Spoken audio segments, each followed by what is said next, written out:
Voilà maintenant un autre exemple avec une nouvelle tour unité. Alors là, la tour unité est formée de deux morceaux. Donc, c'est, si vous voulez, ça représente comme fraction 2 sur 2.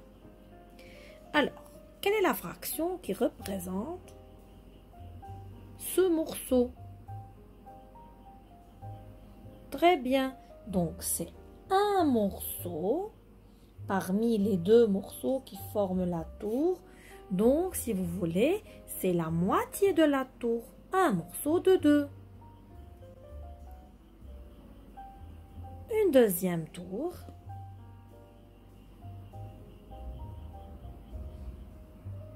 Alors, j'ai pris deux morceaux. La tour unité est formée de deux morceaux.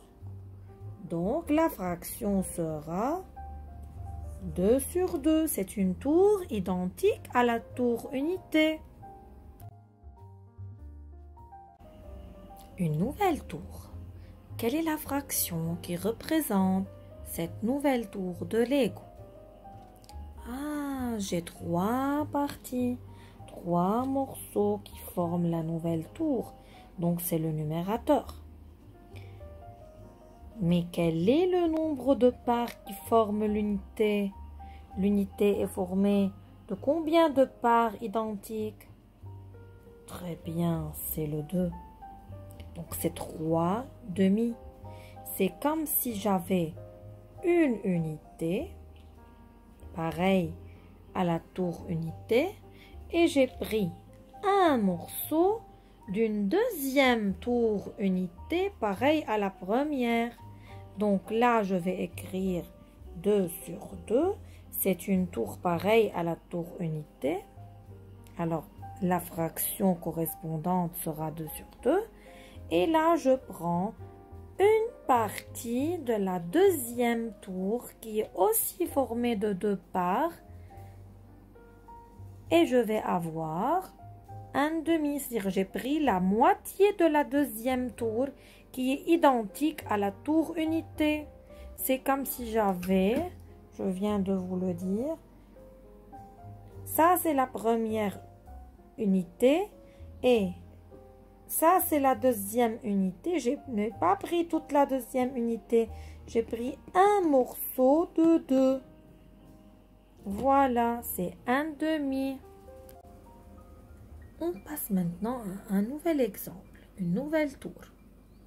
Alors, quelle est la fraction qui correspond à cette nouvelle tour? Très bien les enfants. Donc, c'est la fraction 4, puisque j'ai 4 morceaux qui forment la tour, sur... Alors, de combien de parties est formée la tour unité? Très bien, c'est 2. Donc là, le dénominateur, c'est 2. Alors, ça, c'est la première unité.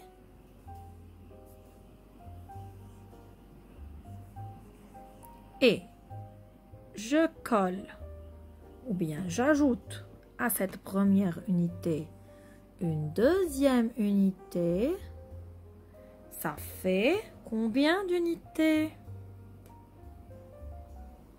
Très bien, ça fait 2 unités. Voilà, 4 sur 2, 4 demi, c'est égal à 2 unités. Voilà. Allez-y avec une nouvelle tour.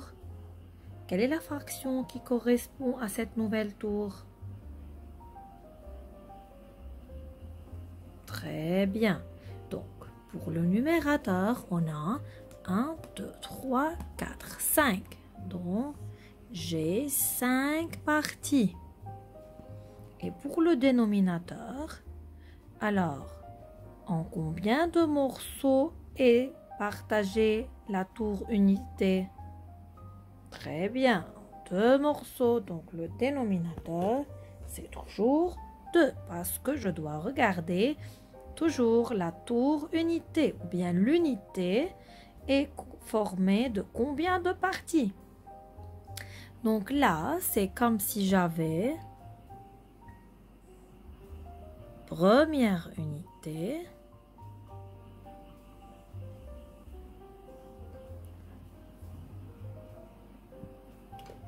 deuxième unité, ça fait 2 unités.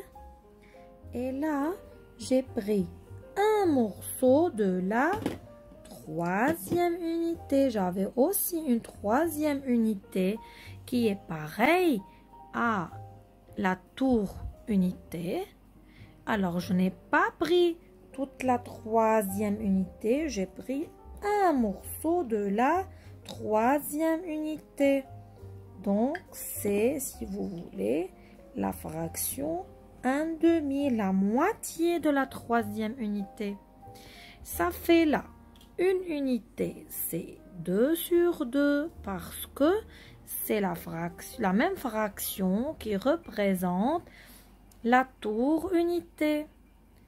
2 unités, deuxième unité, c'est aussi 2 sur 2. Ça fait 2 sur 2 la première unité, 2 sur 2 la deuxième unité. Et 1/2, c'est un morceau, de la troisième unité. Ça fait en tout 2 et 2 et 1, ça fait 5. Et bien sûr, pour le dénominateur, ça va rester le même parce que toujours, la tour unité est formée de 2 unités. Parce que là, le dénominateur, toujours, il nous indique en combien de parts est partagée l'unité. En combien de parts est partagé le gâteau, en combien de parts est partagé un disque, en combien de parts est partagé un carré, ou bien de combien de parts est formée une unité, ou bien une tour de Lego qui représente l'unité, etc. Voilà.